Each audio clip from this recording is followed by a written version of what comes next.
Arrowhead's overrated. They always claim that it's this impact loud stadium. I was in Kansas City for 3 years. They never even sold the 300 level. It's too expensive to sit in there. They priced out Chief fans. Places gets all this acclaim that it's this incredible bowl of hysteria. That's not my experience. You're going to get me in a lot of trouble because a lot of Chief fans listen to this podcast. Okay, and a lot of them follow me on Twitter. I don't totally disagree with you. This is Stacking the Box with NFL insider Matt Verderame and Mark Carman.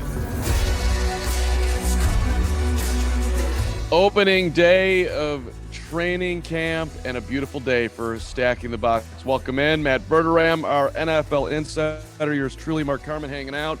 We are going to have a little bit of Nyheim Hines on the program, who's been with us before. A little snippet with Nyheim as he leads into Colts training camp.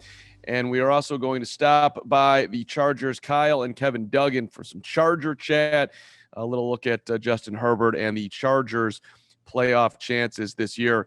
Verderame, I've got a hypothetical, though, for you to start the show before we get to Aaron Rodgers showing up in an Office T-shirt, and he's all good, and I know everybody wants a little Aaron talk. And by the way, we've been dead right on this podcast that this is how it would end. He'd be back in a Packers uniform. I wavered for like 1/10 of 1 second. So I do feel bad about that. But I've got a proposal for you. I think FanSided could use a midday dance party, not even midday, an impromptu dance party once in a while. So I'm thinking about creating a Zoom and inviting you unannounced, like you wouldn't even know what it is. Please click on this. And then you'd open it up and Carm would just be dancing to a tune that I would hope to be your liking. And then in the middle of your day, rather than picking your nose for the 5th time, you would have an opportunity to get into your body, stand up, get some energy going, and then go back to your day. Would Verderame join in on the dance party? No. Yeah. Not a chance in the world. No. Yeah. But yes. I feel like it's something that ends up at HR. You think I'd be in trouble? Yeah, I'd like to keep my job. I don't dance really. I guess I'm kind of a stereotypical guy in that sense. I'm not like, if I go to a wedding, I'm not the guy who's up on the dance floor all night long. It's just not who I am. You're the guy that goes to the wedding and sits in your seat and eats his salad the whole time? No, I'm the guy that's at the bar. If it's open bar, and if it's cash bar, the hell with that. Oh, I won't even be at the wedding. It's cash bar. So you're saying that you're just in the corner drinking everything you can, and you're basically no fun. You and your boys in the corner. Your wife hates you. She wants to dance. See, it depends. I'll give you a quick example. Okay, so usually we say this for the end, but we'll whatever. We'll have a good time. This year, last weekend of August, my wife's cousin is getting married basically down the street from us here in Rockford. Really, really nice place. Yeah. Japanese gardens, beautiful. We'll go there. It's a Saturday night. Now, my wife is going to be hanging out with all her family. I'll probably be hanging out with my father-in-law, just having a good time, having a few drinks, right? Like that's probably the way this will go, right? And the other husband, my sister-in-law's husband, and so on and so forth. Now, the next day, we fly to New York. My cousin's getting married Sunday night. So, 2 weddings. You should dance at one of them. Just why don't you try it on for size? Dance at one of the weddings and just not get hammered. That'd be a good look for you. I'm going to get hammered. Like I actually won't. Like I'm not the kind of guy who's going to sit there. Okay, fine. That guy's atrocious. Nobody likes that guy. Let's cut your bar time in half. How's that? I'm maybe not get hammered, but just meander towards the middle of it. Just show people what's deep inside you that wants to come out. I think it wants to come out. I think we have to call the police. No. I think I might call the police. That's okay. That I'm sure the police would love to come and see you. I really don't think they would. Who do you think? And we'll get to Aaron Rodgers in 1 second here. But who do you think would be my first follower that would actually get up from their desk and just join in all across the FanSided Minute Media Network? All right. Well, I'm going to limit it to the people who have been in Chicago because I just don't know everybody else. But Bueller seems like a team guy. See, John Bueller. So we've been having this conversation in the office today, and Bueller's name definitely came up. We thought that you would just you turn on the Zoom, look around for 5 seconds, you just turn it off and leave. Yes. You Exactly what I would do.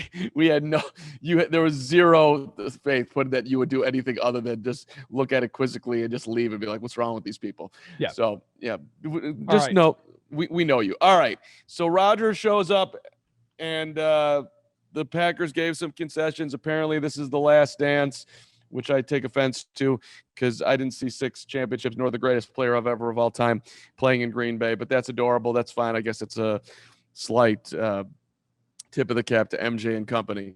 But Verderame, let's just pat ourselves on the back and tell you that the reason why you listen to Stacking the Box is the brilliance that we brought to the table, knowing exactly where this was going to end.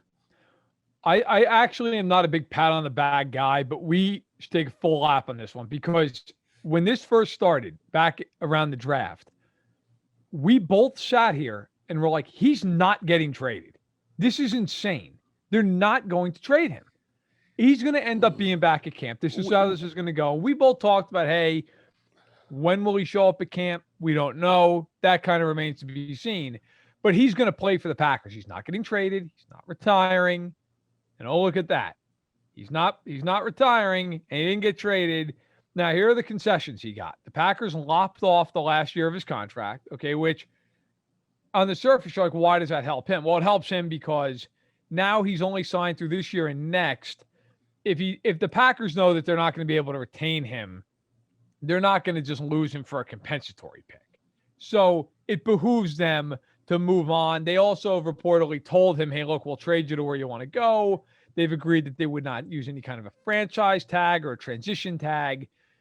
Essentially, they made the deal that you're coming back for this year and then we'll move on.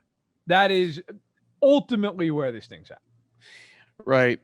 And okay, you could follow the path of Brett Favre and end up in Minnesota. They might need a quarterback after this year, or a million other places I'm sure that will be interested in Aaron Rodgers. But not only did we tell you that he wasn't going to be traded, we took you inside the mind of Aaron Rodgers and that he would come to his senses and realize that what's best for him is to be in a Green Bay Packer uniform. There is nothing in his life that's going to give him more joy, waterfalls, beaches, whatever, than playing in his 17th season in the green and gold. And we also, I'd like to think, we didn't get completely all the way there, but we definitely did bring up that, look, if you're the Packers and Aaron's done this much for you, don't you at least consider, okay, you're right, that's fine. We appreciate everything you've done. We'll make this better for you. We did trade up to get Jordan Love. At some point, we're going to have to move on. We will, basically give you some concessions. I said, listen, if you really believe that, then trade him, which wasn't exactly what happened. But that's what they did. They came and said, okay, Aaron, all good. Let's save face. Let's have one more season in the sun, and then you'll sail on off. And it'll be probably messy, but a little bit less messy than it would have been right now. If you're the Packers, this played out fine for you. You get another shot at winning the ring. At the end of the year, you will trade him, assuming there's no, God forbid, some kind of a catastrophic injury. You'll get 3 first-round picks and then some, and you'll move on.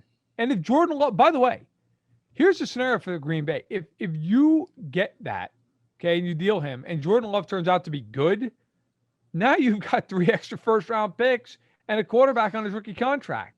Like, you're ridiculously loaded and in great shape. So, look, you're never better off losing Aaron Rodgers.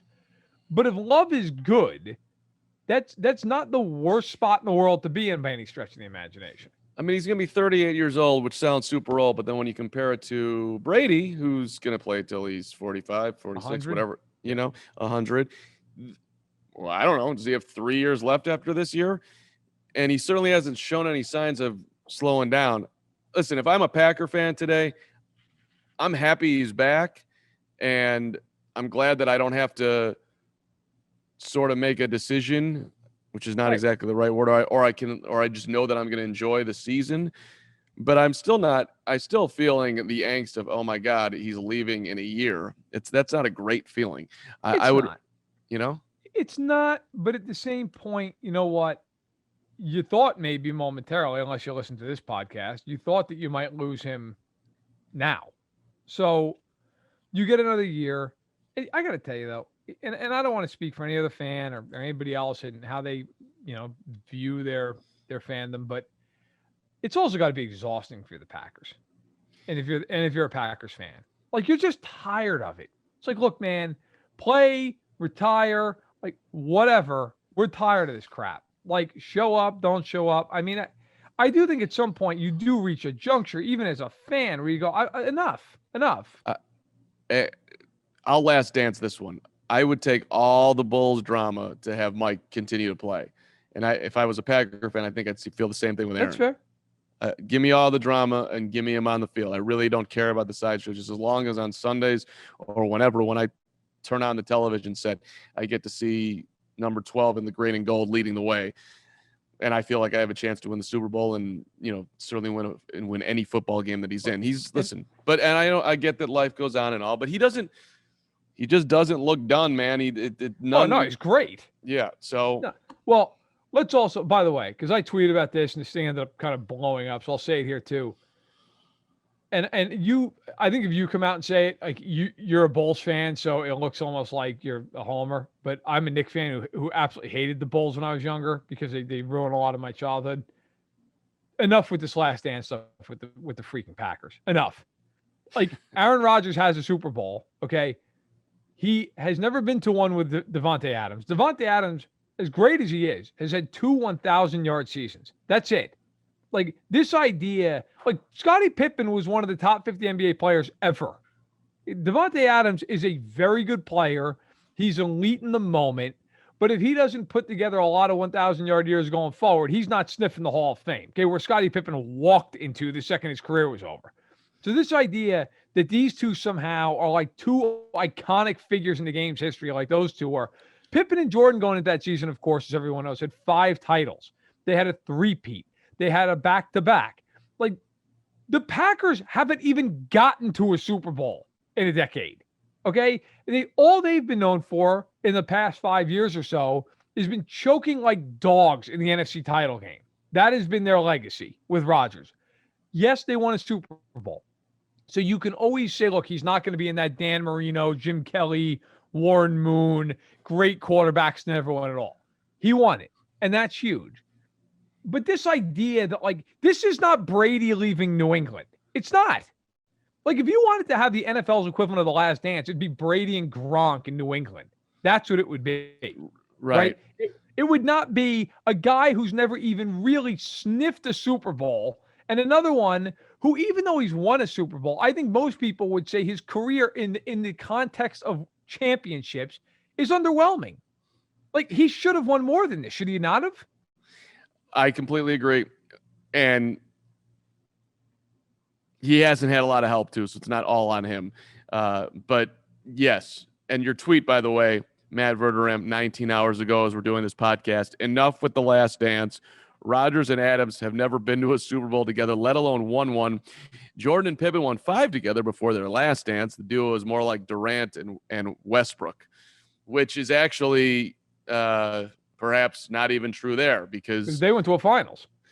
Yeah, and they also were up 3-1 on a Golden State Warriors team that should have won the championship had Steph Curry not been hurt and Draymond Green hadn't got suspended. So that's even perhaps a little tall. And this kind of leads into the other part of our conversation, which is where do the Packers go now for just this year, for just this season?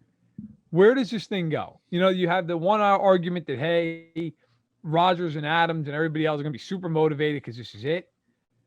The other side of the coin that says, is Rodgers all in this year because he knows he's getting out of town? Adams doesn't have that contract yet. He's looking, I'm sure, look, he'll either get one or he'll be tagged. I don't think he's leaving Green Bay tomorrow, but, I don't know.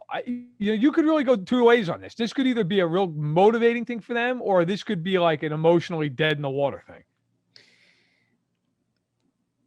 I think it's motivating. I think that they suck every last bit of juice out of the lemon, or squeeze, I think would be the right terminology. You wouldn't suck the lemon, you'd squeeze the lemon, right? Thank you very much. You could suck the lemon, but it wouldn't be good. Yeah, I mean, I like a good lemon in my water. And in my tea. But so anyway, the point being here is that I do think they come in motivated. I do think they dial it up, but there's always been some bit of a weird energy around that organization for quite some time now, right?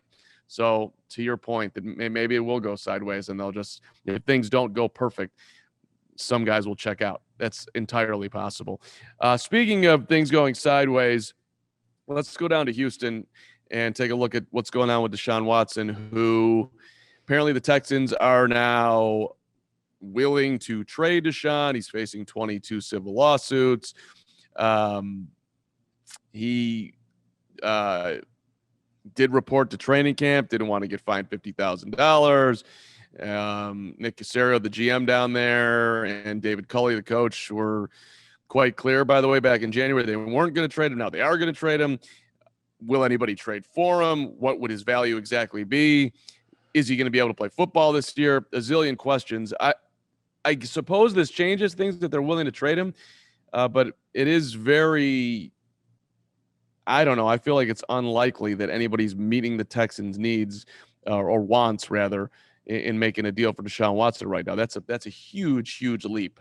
Well, the reported ask is 3 firsts, a couple other picks, and then 2 starting caliber players.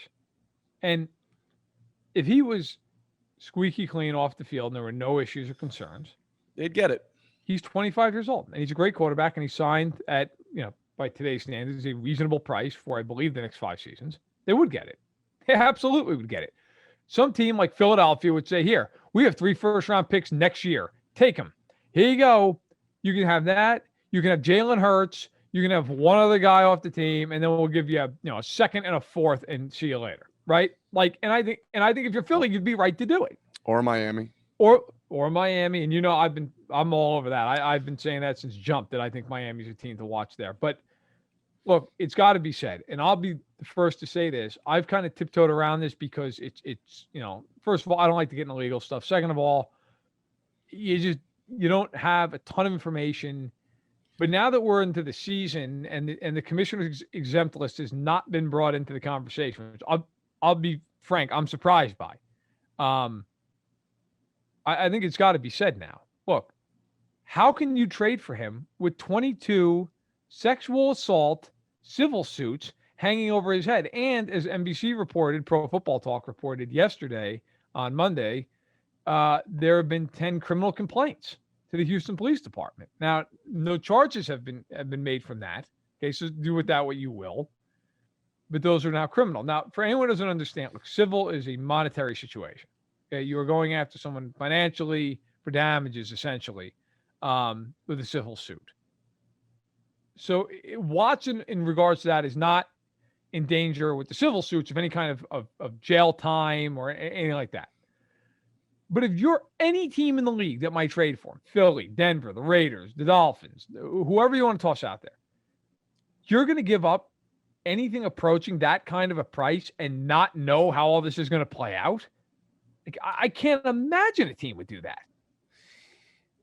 It is the NFL, and these are very talented lawyers, so the team would be betting on, okay, he's going to be out of this situation eventually, and I suppose we just feel like mentally he'll be able to move forward from this. By the way, of the 10 women that filed complaints now to the Houston police, 8 of them are from the first 22 Correct. who filed civil lawsuits, if you're following of that. So that means that 2 of the women that are filing criminal cases did not file civil lawsuits, which I think is just a little interesting nugget in there, that there are actually more women than the original 22. It's 24 total. Yeah, not that it actually matters, but I mean, if I was the owner of an NFL team, no, I can't do it. There's no way. There's just no way. Not in this day and age. Look. Well, in any day and age, really. Well, but you and I, Carm, we both know. Let's put the cards on the table, right? 20 years ago, as heinous as it was, it still would have been every bit as heinous 20 years ago, but the world was a different world. It was, teams were not as, what I'm driving at is teams were not as PR conscious. Just weren't. That's true. That's true. But they'll also, I don't think it's changed a whole lot in that multiple chances are going to be given, unless, of course, you're Colin Kaepernick and you kneel and silently protest making America a better place. Then you're screwed.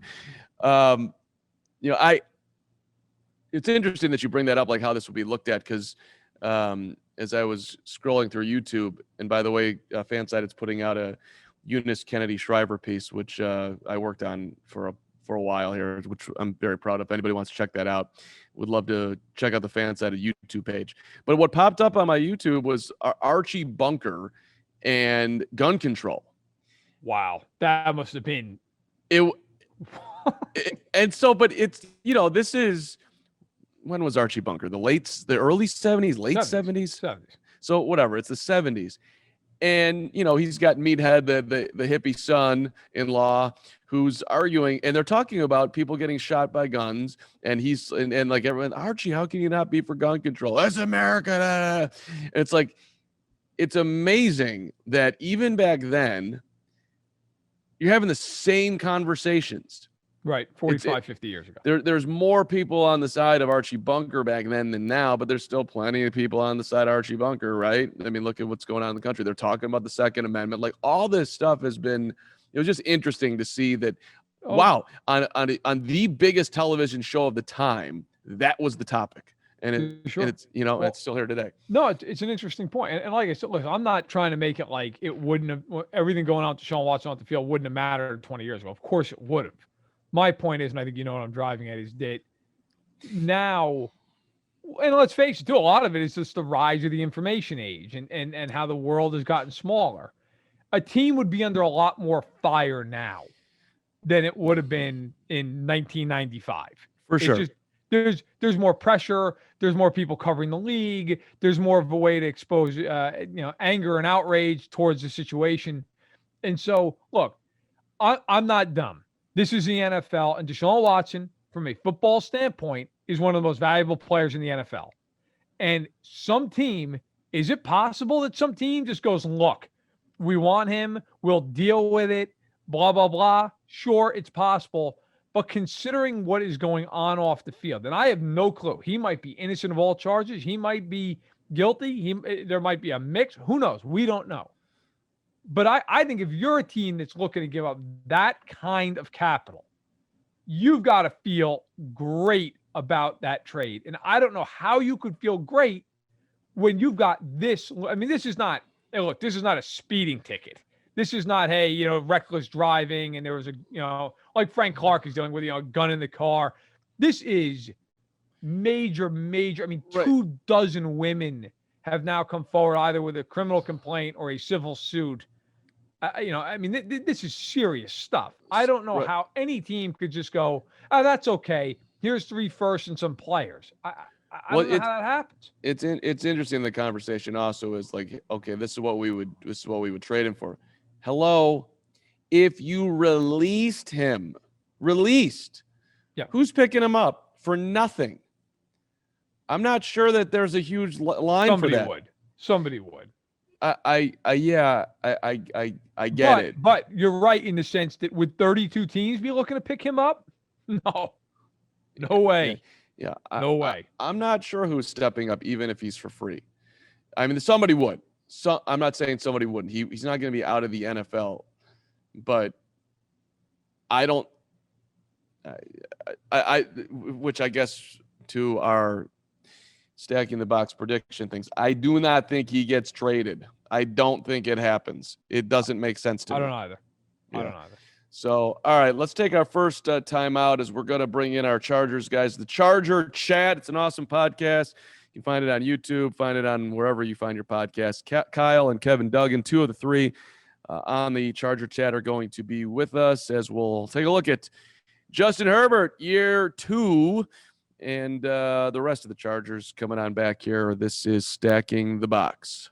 All right, we got a line change here coming in Charger Chat. Kyle is out. Adam is in. Adam Woolley, Kevin Duggan from Charger Chat are with us. You can't see Kevin if you're just listening to the podcast, but you're channeling my inner Chargerness with your Dan Fouts video, because when I was growing up, it was Fouts versus Marino, and I loved every bit of it. Which, can we just, before we get to Justin Herbert and the Chargers' chances, are you guys the last Chargers fans left that because when I talk to people in San Diego, they're like, F the Chargers, I am out. I can't deal with this at all. It's So tough. It's tough, man. Like, I'm from San Diego. I grew up there, so it's hard for me because I still got family there. We stay Charger fans, but there's a lot of salty guys down there. Yeah, I think the narrative of the Chargers not having any fans is getting old for a lot of us. There are quite a few of us. Like, we wouldn't have this podcast if there weren't as many fans just listening to us, just being fans of us, let alone fans of the Chargers. So the Charger fans, I think, are going to be coming hot and heavy this year. I think they've already sold out of their season tickets for the season, and I'm anticipating a packed house of Charger fans for sure. So most of your listeners are not angry and listening, or are just like, you know what, this is wherever they go, I love this team. It's kind of crazy, man, because they're like, since Herbert, it's got this new wave of young fans are coming in, and we interact with a lot of them online. So it's there's definitely a new breed, but then there's also the throwback guys that like got into the team during the Fouts era, and like all these older guys that are meeting these like 18, 19-year-olds, and it's like this crazy kind of melding of fans right now, and it's made it really fun to be a Charger fan right now. Verderame, I mean, if they became the Wichita Chiefs, would you still be rooting for them? Oh yeah. I don't. I know there's been like talk around. Will they ever change the nickname? I mean, who cares? The guy. I mean, if you're rooting for a team, I think the bottom line is, are they winning? Right? Like, if they win, that makes it more enjoyable. If they lose, like, they could be the same team, the same logo for 100 years. You're still in pain. So, look, I think it's great. Look, the Chargers have a brand new stadium, of course, SoFi Stadium, that they share with the Rams. It's a beautiful stadium, and last year, unfortunately, no fans. Right? You have the Raiders and the Chargers at this brand new stadium, beautiful state-of-the-art facilities, no fans. Well, now you get fans. Should be fun. I'm looking forward to seeing how the Chargers will play. Really, let's be honest. I mean, it's the first time they'll have a home field advantage since the days of when Qualcomm was really filling up. So it'll definitely be a change and a good one. And it'll be interesting too, because we are known for having played in the soccer stadium. Like, everyone talks about Charger fans because we were just in a soccer stadium. We're finally coming into a new place where we can call our own, and it's not these really crazy overpriced tickets that like the casual Charger fan isn't. It's easier to watch at home. So now it's like this community. It's this new stadium. We're jacked. That's the other side of it. Look, who wants to go to an NFL game anyway? Because, I mean, I love being in person, but NFL football is super expensive. It's just so good at home that, I mean, at the end of the day, let's just call them the Chargers and not worry about anything else. But so I get it. Although the tailgate is just it hurts my heart for you guys. But all right, let's talk about your quarterback. We've got it on the rundown this week. Does he reach top 3 status in the AFC this year? How high is up for Justin Herbert in year 2? What do y'all think? It's going to depend on how far we can get into the playoffs. I think right now the Chargers have a pretty good shot of getting into the playoffs.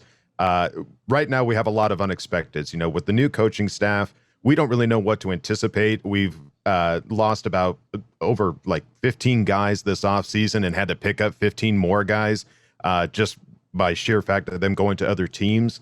So there's a lot of unknowns as far as what we can expect from this team. But given where we ended up last year, as far as like offensive line being the worst, special teams being the worst, it can't get any worse than what it was. Like, it has to get better. And with the way that people are talking about Brandon Staley, I mean, the guy sounds like an absolute whiz kid as far as like getting this team and utilizing the players in the way that they've not been utilized in the past. So truly, as a Charger fan right now, we have nothing but exciting expectations because we don't know what to expect. So it has to be great, right?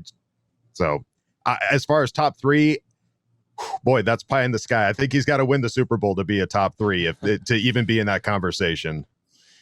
Kevin, do we go too far in our rundown? I'm shamelessly positive. That's just my life, and that's what I have to be as a Charger fan. I always got to find the positives and everything. So this is easy for me. Yeah, I could easily see this happening. What he was able to do last year with a really, really awful offensive line. And what the sky is for him. And he didn't have any preseason. I think we all forget that. We don't talk about that.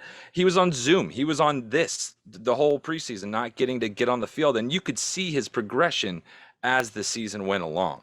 So I think if he picks up where he left off, it's scary. It's scary for the AFC West opponents. Well, look, the Chargers ended up getting what I think was the best quarterback in the draft last year. And I'll be the first to say it. Look, I was at the Senior Bowl. I interviewed Justin Herbert. He was really impressive. I walked away thinking, look, mentally, this guy is not going to have any issues. The question's just going to be, can he, on the field will translate? You never know how it's going to go. Burrow, I think, is going to be really good too. But if I had to take a guy out of that class right now, it's Herbert. I don't even think there's any question. Now, look, is he top 3 in the AFC? Mahomes right now is number 1. I mean, I don't know how that's even arguable. Yeah. Allen would be my number 2. But after that, like, you could start to make a case. Like, is it Lamar Jackson? Is it Herbert? I mean, obviously some of that depends on the style of quarterback you like. I mean, is it Tannehill, who I think is underrated? Like, I can't go there with Mayfield. I would take Herbert over Mayfield right now. I think Herbert's a better quarterback than Baker Mayfield is. So, like, I like it. Also, Herbert's got like that sneaky athleticism to him. He's not a guy, he's not going to be running for 1,000 yards. He's not Lamar, but like he's similar to Mahomes in that regard. Like, if you need 7, he can go get 7. I think he's got a shot to do it. I really do. And it's already been talked about, but the offensive line being rebuilt is the biggest reason I'm high on the Chargers team, who I feel like every offseason, it always seems like, man, I like the Chargers. And then it's like something happens. Usually the last couple of years, it's been injuries, right? Yeah. But this offensive line, Slater's a nice pick. You bring in Filer, who's a quality guard. Lindsley is one of my favorite signings of the entire offseason, right? You get that center who's going to help Herbert along. I really like it. My biggest question with the Chargers is the coaches, because you just don't know. I mean, Staley's never been a head coach. He's a young guy. He doesn't have a lot of experience. That could be a good thing. That could be a really good thing, right? But it's just, that is the biggest unknown that I have. But I think Herbert, I actually think he will be a top 3 quarterback in the AFC. The most important thing for me is, I graduated from the University of Iowa, gentlemen, but I'm also a huge Northwestern fan. Is Justin Jackson going to make the team? Because that's my guy. Sorry, I have a weird thing with Justin. Like, he's just so inconsistent. He can't stay on the field. And then bringing in Larry Roundtree from Missouri this year, and having Joshua Kelly from UCLA, like, it's a crowded little backfield back there. He is a stud. Like, when he's available and he's on the field, he's a stud. So it's the Derwin James thing. Like, can he be on the field? Like, if he can be on the field, he's gonna be a problem. Yeah, I think there's going to be a rotation as far as the running back goes. Austin Eckler's obviously going to be the number 1 guy, but I think Justin Jackson will definitely get into that mix at some point in the season for sure. All right. When I Google him nowadays, it's like, is Justin Jackson going to get cut? I'm like, oh, come on, man. Keep him rolling. Yeah. You all think you're going to be in the playoffs? As a fan, everyone Yes. thinks they're going to be in the playoffs, right? But I think we've legitimately had the opportunity to battle. I think how we competed against the Chiefs last year is kind of the benchmark of like what you could do. And our first game against him with Herbert, we took him into overtime, and then we beat them the second time. Obviously, that didn't really count because there were a lot of second string guys in there. But I like how we're competing against the top team in the AFC West, and if we're doing that, I think that gives it kind of shows what we're capable of. You're also playing the NFC East, which that's obviously across the division, but I would like to think that'll be to your benefit. Although a lot of people love Washington's defense, and that's who you open up against, which I'm reading way too much in the first game of the season. But hey, why not? That's what podcasts are all about, right? Absolutely. Yeah. So how many wins then, Adam? What do you think? I don't think. Double digit. I don't think is out of the question as far as what this team is capable of. I would be shamelessly positive and put us in the 13-14 range as far as making some of these wins. It's just, again, we don't know what to expect from this team. But the narrative every offseason is that Chargers have the talent. We've got the talent. It's a matter of executing and a matter of getting these guys to stay healthy and stay on the field. When we get those injuries, like losing Derwin James last season, that was such a crucial piece to executing on that defense, and losing him is so massive. So if the guys can stay healthy, I think the sky's the limit for this team. So it would not surprise me if these guys end up in the 13-14 win range. But again, you're going up against Kansas City. That's the team to beat, really, for the AFC West. And seeing these guys play against each other, I think, is really going to set the tone as far as what we can expect for that win-loss ratio. Verderame, you want to talk shit on that, Mr. Chief? He just said 13, 14 wins for the Chargers in your division, buddy. We're talking 17 games total too, by the way. So I'm not saying that. Look, I have the Chargers as a playoff team this year. I do. I have them, I think, at 10-7. My feeling is whenever you have a new coach and you have new systems, it takes a little while to kind of get your footing, get going on that. Carmen, you bring up a good point. Like the NFC East, I would expect the Chiefs and the Chargers to be able to handle that division. I actually picked the two teams to split the games between each other. The Chiefs, the game at Arrowhead Week 3, I do think plays to Kansas City's advantage only because, again, it's all new systems for the Chargers. The Chiefs are coming into this thing with a ton of continuity. But the Chargers get the Chiefs in December on a Thursday night game at home. I think that's a huge advantage for the Chargers. So I actually think the teams will split. I think both teams are clearly better than the Raiders and the Broncos. So look, I feel the Chargers are about a 10-win team. My biggest concern is exactly what Adam laid out. If Derwin James is not healthy this year, that's a defense that lost Perriman, lost Hayward, might lose, or actually did lose Ingram. I feel like I've been saying might because he's been a free agent for forever. Yeah. But I still like the defense. I still think there are other players on that defense that can step up. I think the offense, though, is going to take a huge step forward. So I think it'll cover it up.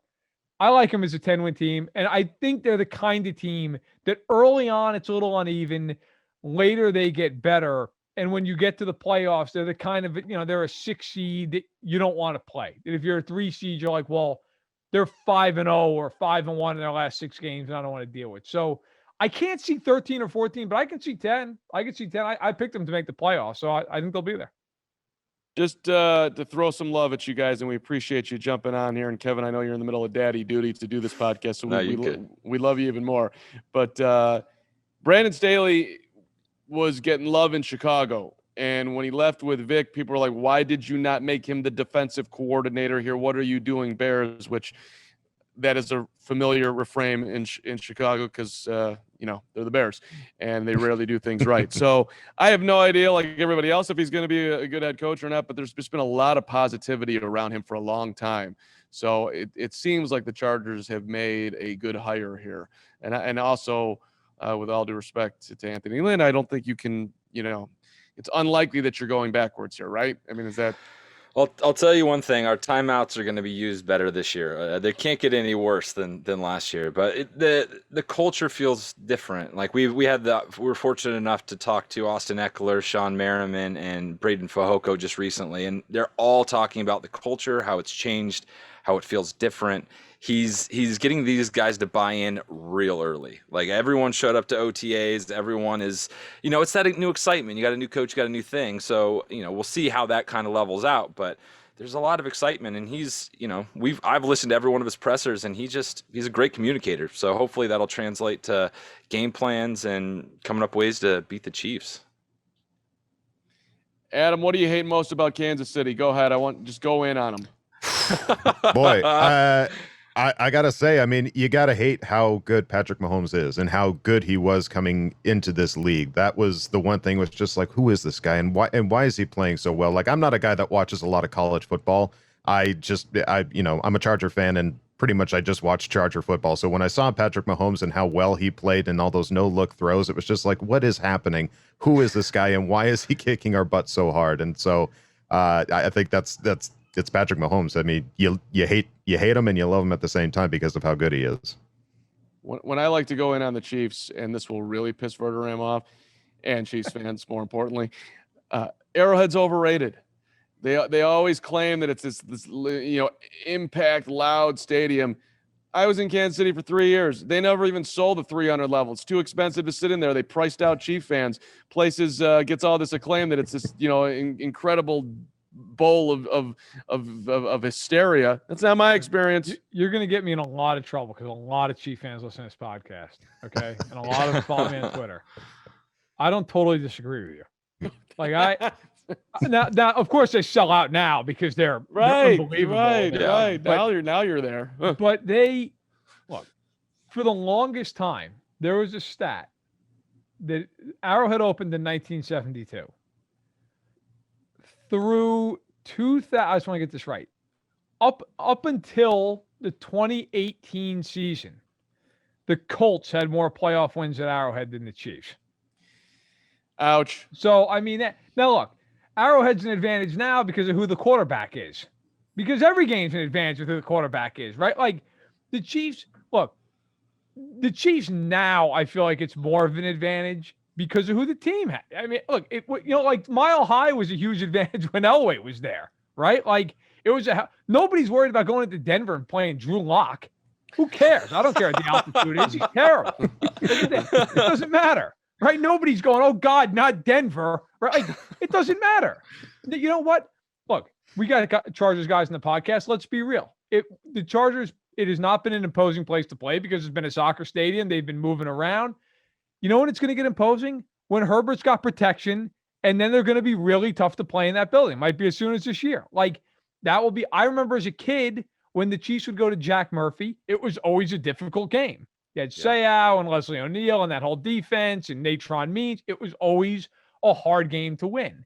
When I was a kid, Denver was an impossible place to go win. The Chiefs would never win there. It was always you circle that game and you're like, that game's going to be awful. We're going to lose. Now you see that game and go, oh, cool. We get Drew Lock. It's great. Chalk it up, right? Like so. Home field advantage is about who is on your team. And right now, Arrowhead's a big home field advantage because of who's on the team. But yes, through a huge part of their history, Arrowhead has been a speed bump for a good team. It's the truth. Natron Means is a great name to throw out here. As you guys get it out here, and we appreciate the time. Everybody should be checking out Chargers Chat, which is, and I love the YouTube. Your YouTube intro is awesome. Thanks, really, really well done. So anyway, appreciate you guys being on. Give me your all-time favorite Chargers on your way out here, Kevin and Adam. Kevin, who you got? Oh man, for me it's got to be Junior Seau. Like that's why I started playing football. That's why I started loving football. Essentially, like being in San Diego, he was like a god. Seau restaurant, he was always around town. Like it's got to be Junior Seau for me. But close second, just recently, it's got to be Phil Rivers. I just love that man so much. Everyone hates him, but I love him. I love his non-shit talk, and it's the best. Yeah, epic career. Yeah, go ahead, Adam. I was going to say it's 100% Phillip Rivers for me. That watching him play as well as he played, and just the excitement that he brought, the energy that he brought. You could pull up any mic'd up Phillip Rivers video, and you will be entertained from start to finish. I guarantee it. So, you hate to lose him, but we are so thankful to go from Phillip Rivers to Justin Herbert. We couldn't have asked for a better transition quarterback. I love it. That is some good Phillip Rivers. We never won a Super Bowl, but we still love you, love. That's the type of fans that I want on this podcast. Hashtag That's who respect. we are, Betty. I love it. Guys, appreciate the time. Thanks for jumping on. Our Absolutely. pleasure. Thank you for having us. Quick timeout. We'll come back, and segment 3, Stacking the Box, is next. Appreciate Chargers Chat jumping on with us. Let's do it around here, Verderame. Good to be with you today. As always, training camp opening up. Everybody's happy. Justin Fields, by the way, some of his peeps reaching out to us. So he is a future hopeful Stacking the Box guest. So looking forward to talking to the Bears quarterback of the future. Let's start with Stefon Diggs and whether or not he finishes in the top 3 in yardage this year. He certainly was phenomenal last year lifting up Buffalo. What do we think for Diggs in 2021? I've thought about this because look, he did lead the league last season. I'm out though just because it is so hard to put together back-to-back campaigns like that. I think he'll be very good again. I think he's got a great rapport with Allen. But I like some of the Bills' younger guys like Gabriel Davis. I also wonder if they'll run the ball a little bit more this year. They didn't run it really at all last season. At times, the offensive coordinator there, Brian Dable, basically gave up on running the football. So I wonder if the ball just gets spread out a little bit more, although depending on how things go with Cole Beasley, maybe more targets available. I can't imagine that the Bills would move on from Beasley. He was an all-pro last season, and I have to think that they're not looking to get rid of a productive player over even what has been a very controversial and loud anti-vax stance, at least pertaining to the COVID-19 vaccination. But look, I'm out. I do think he's top 10. I just think it's really, really hard to be, top 1, top 2, top 3 a couple of years in a row. I mean, he did have 166 targets last year, which was by far, I guess if you go back to 2018, he's in the general ballpark. But that is a lot of footballs coming your way. You One gotta thing think that's going to be hard to do 2 years in a row. Yeah, no, it makes sense, and I think that was a great underline of the talent around him. However, Josh Allen, are you just even that much better this year, and that's your guy? I'm gonna lean in that he will do it because he's still right in the thick of his prime, and that team is in my mind still going up. And as much as there are other weapons, comfortability with your guy matters. So I will bet on Diggs in the top 3 in yardage this year. Let's go to the Cowboys as the favorite in the NFC East, in or out? I'm out. Now, I will say I pick every single regular season game for a piece of content that we do the day the schedule gets released. So I put out my entire predictions for the season. I actually looked at them about a week ago, and I feel really good with where I sit, except for the NFC East. I feel like I just was blinded by how bad the division was last year, and I picked everybody to be terrible again this year. And as I get closer to the regular season and training camp, I don't feel that way. I do think Philadelphia will be pretty bad this year. But I picked the Giants to win the division. But, the more I get toward the year, I think Washington's the best team. Now, look, officially, I'll stick with my picks. I have the Giants at 7-10 winning the division. I think Washington's going to be like a 9-8 type team. I think they're limited at quarterback, which is obviously the big issue, but they're going to be really good defensively. They're really well coached. I love Terry McLaurin. I like Curtis Samuel. I like Antonio Gibson. So I think they're better than Dallas. Like, obviously, Prescott's the best quarterback in the division, and usually I'd go that route, but I do not like McCarthy as a head coach. That defense is atrocious. Like, I like the sum of the parts in Washington better. And I quite honestly, if Daniel Jones is just good, I think the Giants are actually really dangerous. So the reports on Dak are very positive. Troy Aikman's saying he looks great, and that's not a surprise that he's coming back and looking strong. However, he's making some really curious comments about the vaccine. And I'm assuming he's going to get on board and not be one of the, a top 15 quarterback, wherever he's going to fall this year, and not get vaccinated, because that would be crazy. But that makes me extremely concerned about the Cowboys, aside with everything else that always goes on in Dallas. So I guess I'll take the out here. But Dak is at this point, he's going against the grain. I mean, the NFL, we haven't talked about that today at all, but they are tripling down, and you are going to get vaccinated, pal. By the way, we can kind of intersperse that real quickly here. This idea that any of these guys are retiring, get out the vaccine, just stop it. And by the way, the NFL knows it's bullshit. Every single person in the NFL league office is like, DeAndre Hopkins, you want to give up a $70 million contract?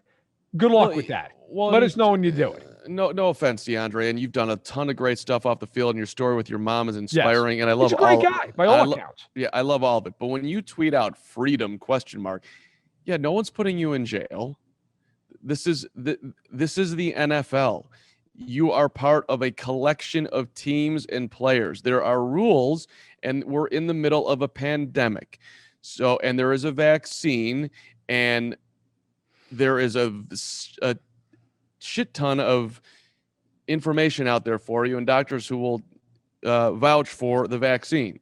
So, you don't have to get it, but that doesn't mean so you're just not going to play in the NFL. If you're going to live in this country, you have the option not to get the vaccine. You can make that choice, but your choices have consequences.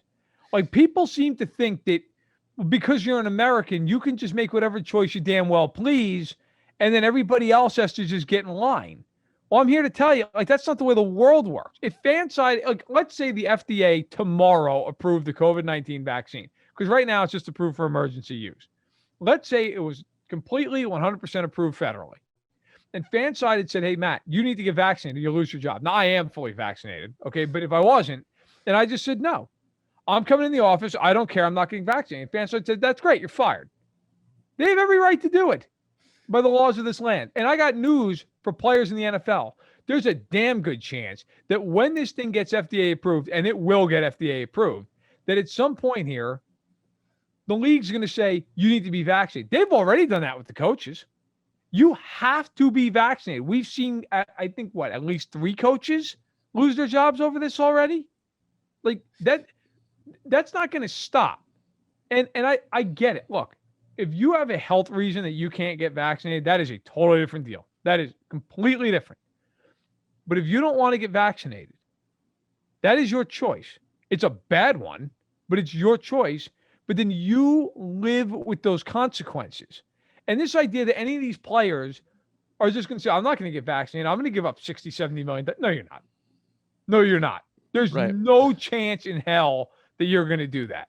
So just cut the crap and either don't get vaccinated or get it, but save me the spiel that you know, I have to think about my career. No, you don't. No, you don't. Right. And you can say whatever you want in this country. I can spew all the racist nonsense that I want, that I would never do. And I hope, and I wish that you would go to jail for that stuff, but you don't. But I can say it all. I'm not, but you know who's not going to employ me? But then you live with the consequences. Right. You know, FanSided not employ me, and neither would anyone else. And that's, by the way, the beauty of the country too. But I can say it. They're not going to put me in. You're not going to get thrown in jail. Come on. Let's get with the program here. All right. Daniel Jones has a brighter future than Zach Wilson. Let's battle it out in New York. In or out? I'm going to definitely be out on this one. And I think Daniel Jones has a chance to be marginal, but I'll take the upside of Wilson. I'm out long term. I'm in short term. I think Jones has a much better shot of being successful this year. I agree with that. Sure. Only because of the talent around him, and he's in camp. Like, what are the Jets doing with Wilson? Like, he's not in camp right now. He's the only player not at Jets camp. You haven't signed him yet. Really? Like, you're the Jets, and that's just not important. Like, there's some offset language we don't like. Yeah, that's nice. Figure it out and sign him. Get him into camp. Now, look, I don't think it's a huge deal at the moment. But if this, remember Joey Bosa years ago, this dragged on forever because of offset language? Like, I do. You don't want that if you're the Jets. Like, No. you need him in camp. And if that means a little extra money, who cares? Do you believe in the kid or do you not? The only time offset language comes in is if the contract gets terminated. Get it done. It's like it's Sam Darnold shrapnel, if you will. They've got PTSD from the Darnold experience, which, by the way, was most probably the Jets' fault. We'll find out this year. Let's go Darnold in Carolina. We're going to find out. Yep. All right, last one. Jared Goff will have a revival in Detroit. Not necessarily known for revivals, but I suppose it's possible. So, in or out? It's a tough shot at Detroit there in the question. I'm out. I think Goff has got, like, that's been kind of a weird thing this offseason. I always have been a Matthew Stafford guy, but now we're to the point where, like, Matthew Stafford is apparently God. Like, everyone's made the point that he's underrated, and now we're to the juncture where he's actually overrated. People are, well, my God, the Rams have Stafford. They can't lose a game. It's like, all right, let's calm down. He's never won a playoff game. Now, on the flip side, Jared Goff, who has won many playoff games, has gone to a Super Bowl, is now being treated like he's Rex Grossman. Like, let's calm down there too. Like, I'm out on this because I think the talent around him is deplorable. But Goff is a serviceable quarterback. Like, is there really a huge difference between Jared Goff and Kirk Cousins? That's a decent comparison. Like, I mean, is there honestly, like, if you put Jared Goff on the Vikings right now, does your opinion of them change at all? No. It's fair. It's fair. I mean, Kirk Cousins is probably like the 12th best quarterback in the NFL, like 14th, maybe, like somewhere in that range. So he's throwing the ball to Marvin Jones? No, he's gone. He's in Jacksonville. Okay. And Kenny Galladay's with the Giants. So he's basically throwing the ball to you and me. That's why I'm out. Who is their best receiver? TJ Hawkinson, the tight end. Yeah, right. And then best receiver.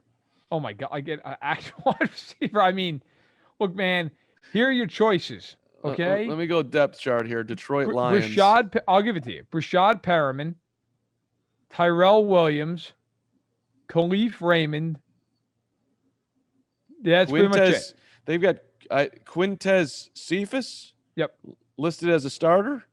And it might be the number 4 guy, but either way, yeah, he's going to be seeing time. 5th round pick, 2020, that no one's ever heard of, with all due respect to the Cephas family. Good, it's not good. It's Brashad Perriman is their best receiver by a mile. Okay. That's why I'm out. Okay, but that's a fair out. But if you put some talent around Jared Goff, I'm not sitting here saying he's great, but people act like Jared Goff is just horrific. Like, Jared Goff's not terrible. He's a pretty, slightly above average quarterback. I mean, if you go look at his stats throughout his career, now obviously look at the one year they go to the Super Bowl, okay, that might end up being the outlier in his career. But here you go, okay, look at his career from 2017 on when he became full-time starter. So 3,800 yards. Then the next 2 years, over 4,600 yards. And last year, 3,900. Now look, the problem has been the year they went to the Super Bowl, he threw 32 touchdowns and 12 picks. And the year prior, he was great, 28 touchdowns, 7 picks. The last 2 years combined, 42 touchdowns, 29 picks. The picks have been a major issue.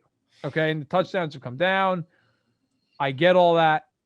But is he really is it that different from Kirk Cousins, who I think actually is a pretty good quarterback? I don't think is by any means terrible. And my answer is I would take Cousins, but I don't think there's a huge gap there. I really don't. So I think eventually I might be in on that. But for this year, no, the weapons are terrible. I mean, we just went long on Jared Goff. I would have summed it up in, you're going from Sean McVay to Dan Campbell. And there's been some positive stuff coming out on Dan Campbell. People are kind of, even though that press conference was beyond weird, but that's a downgrade. And I just can't imagine that there's a revival coming for Goff. So I'll be out. Let's take our final timeout. Actually, I think we can just roll through here, Verderame. Oh, no. We have a special treat for you. For those who listen deep into the podcast this week, we are going to bring in Indianapolis Colts running back Nyheim Hines, who's an official friend of the program. He's working with the Muscular Dystrophy Association, doing great work. His mother has been dealing with MDA, and she's awesome, and she comes to games, and Nyheim is going to be in a stacked Colts backfield here with Jonathan Taylor going into year 2. JT is big time, and there's some vaccination NFL players talk right now. Our final timeout on Stacking the Box. Okay, go ahead, sir. Yeah, I actually want to start, Nyheim. I want to start with college football. You got Texas and Oklahoma going from the Big 12 to the SEC here, whether it happens next year, a few years, 2025, when their time the Big 12 runs out, who knows? Now, you played with the Wolfpack of NC State in the ACC, so I know maybe Oklahoma and Texas not near and dear to your heart, but you played big-time college ball. Rivalries matter. What are your thoughts on those two schools going from the Big 12, where they've seemingly been forever, and out of the SEC? I mean, wow. My real question, first off, is what's going to happen to the Big 12? Is it going to be 4 conferences now? Because there's only 8 schools now. So that's my first question. And secondly is those 2 schools going, I mean, we both know Texas is probably the most lucrative, football school in the whole, in the whole country. And then Oklahoma is as well. So, I mean, they're going to fit right in with the SEC. It's going to help them with recruiting, obviously. I'm excited to see the rivalries all get formed there. So, them playing Alabama and all those other schools will be, great. I think it's going to be great for the program. But I guess the biggest question will be what's going to happen to the Big 12. Yeah, that is a huge question. What's going to happen to the Indianapolis Colts this year, Nyheim? You guys got training camp open tomorrow. You got a new quarterback. And actually, let's focus on your coach. I guess, Frank tested positive for COVID. He's been vaccinated. He's asymptomatic. And the NFL obviously has been turning up the heat on the players, to get everybody to get vaccinated. What's the conversation been like? How have you looked upon what the NFL has done to kind of basically mandate that they want everybody to get vaccinated for the season? I mean, I think it's very, very interesting. I think, truthfully, honestly, whichever way it goes, if you want to get the vaccination, if you're on the fence, or if you don't want to get it, I just hope that we have support from, whoever it is. As athletes, we watch what's in our body. I'm vaccinated. And I think each person has to make a choice. And I think no matter what choice we make, I think we should be supported no matter what. But I think I saw the fines and the forfeiting things. What happened last year and even the year before. I mean, a lot of things have happened with COVID. So I know they're just trying to do everything they can, make sure we can play a season, make sure everybody's safe. But as athletes, I hope that we have the support of our friends, family, and coaches in the NFL, whatever decision we make. You're obviously trying to be a great teammate here, but wouldn't it make wouldn't you be bothered if you lost a game check because another team, didn't have enough guys get vaccinated and ended up not playing? Yeah, but I guess I think a lot of things, but just going from the other side of it, like there's a guy on our team who had open heart surgery. So he had open heart surgery, so he's scared of what the vaccine can do. And each person has different health precautions and different things. So I would be, every person's reason to why they're getting vaccinated or why they're not getting vaccinated is something that we should take into account. So I would be upset, but there's some things we can't control, and there's things that like just people that we don't know, and like every person may be getting vaccinated, may or may not be getting vaccinated for their particular reasons. So I just hope we support it and understand it. Got it. For you, I'm curious. Your division is interesting. You got Trevor Lawrence coming into Jacksonville. Houston's in this weird kind of a rebuild stage. Then Tennessee adds Julio Jones. You guys, of course, add Carson Wentz. When you look at the division, how do you see it stacking up, and what storylines in your own mind do you envision? Our division's been tough since I've been in the NFL. We're kind of a division that beats up on each other. Each year, 2 teams from our division make the playoffs. We always have a team 12-4, 11-5, a 10-6 team. So probably going to be like that again this year. And I think it's going to be a battle. Tennessee's obviously good. Jacksonville's, looking like they're on the come up, and, Houston's rebuilding. But all the games for us are going to be hard. They're hard every year, no matter the record. And, I think whoever comes out of our division is going to have a great run in the playoffs. And we're going to be battle tested. We're a really good division, really good team. So we know whoever we see in the playoffs, we've already been battle tested through our division. I see some people thinking that Jonathan Taylor's just going to keep rising up here, which you're going to get the footballs as often as you get. You'll do as much as you can, and of course catching the ball too. How dominant do you think he could be?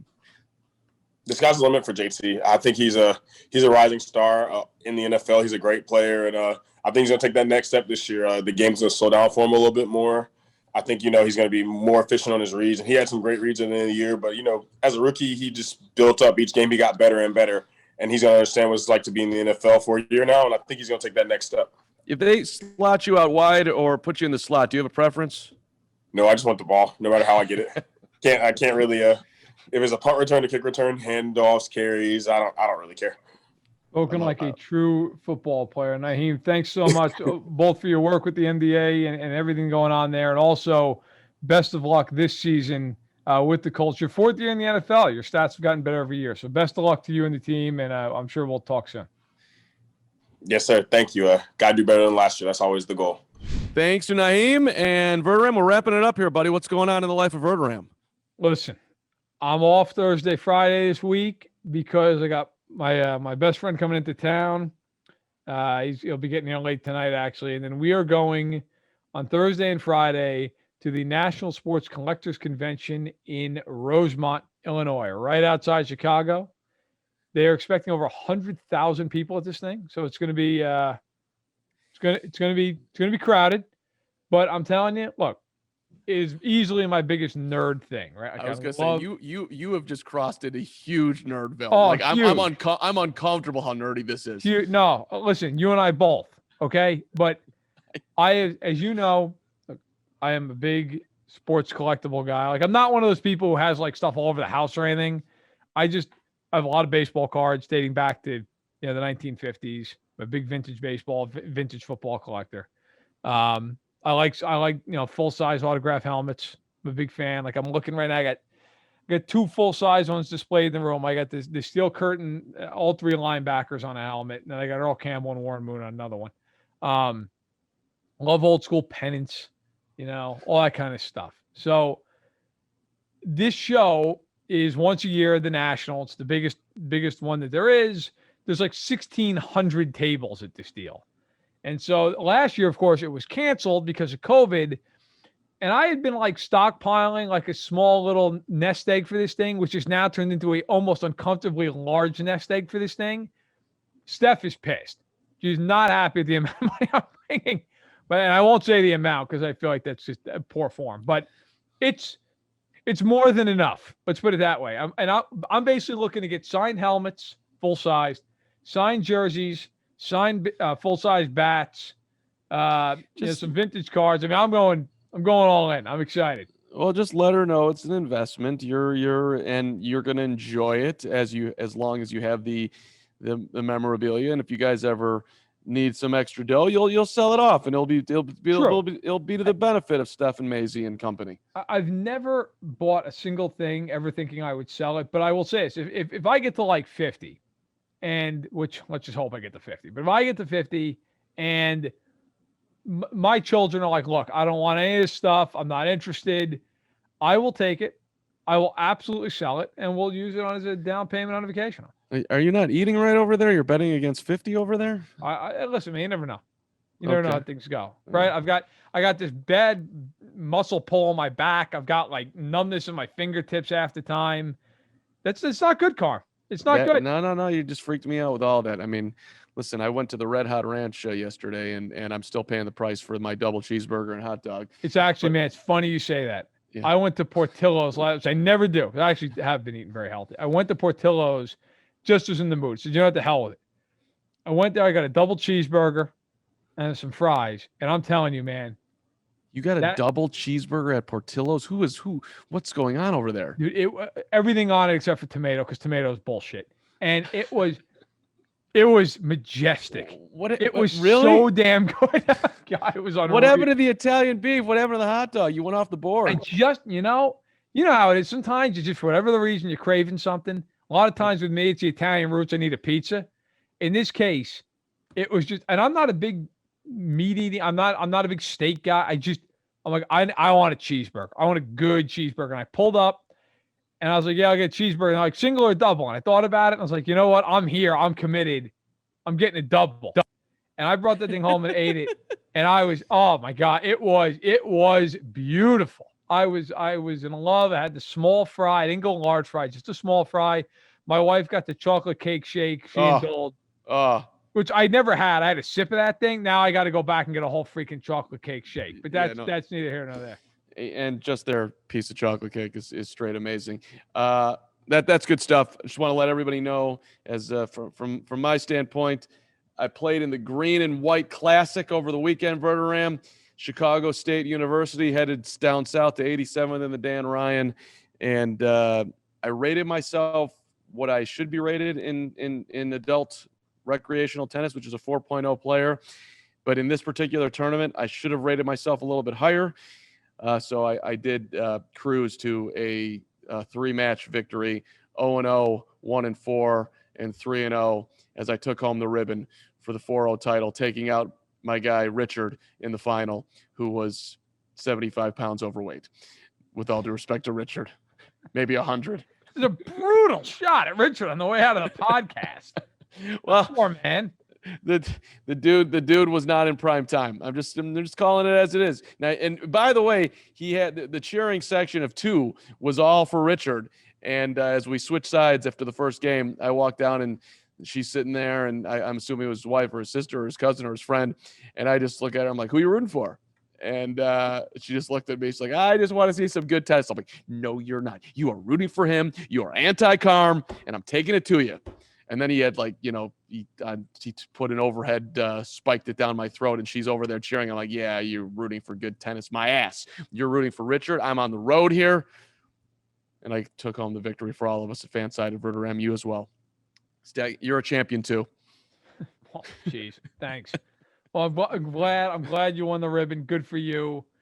That's big time. And we can end on a positive championship caliber note there. See you all next week. Thank you so much for listening to the podcast. Thanks to Nyheim Hines for jumping on briefly at the end here, and also to our friends from Chargers Chat being on here. Sean Daly producing, coordinating, directing, dominating. We thank you, brother, and we'll see you next week. This podcast is brought to you by FanSided. Join our community of over 300 sites from sports to pop culture and everything in between.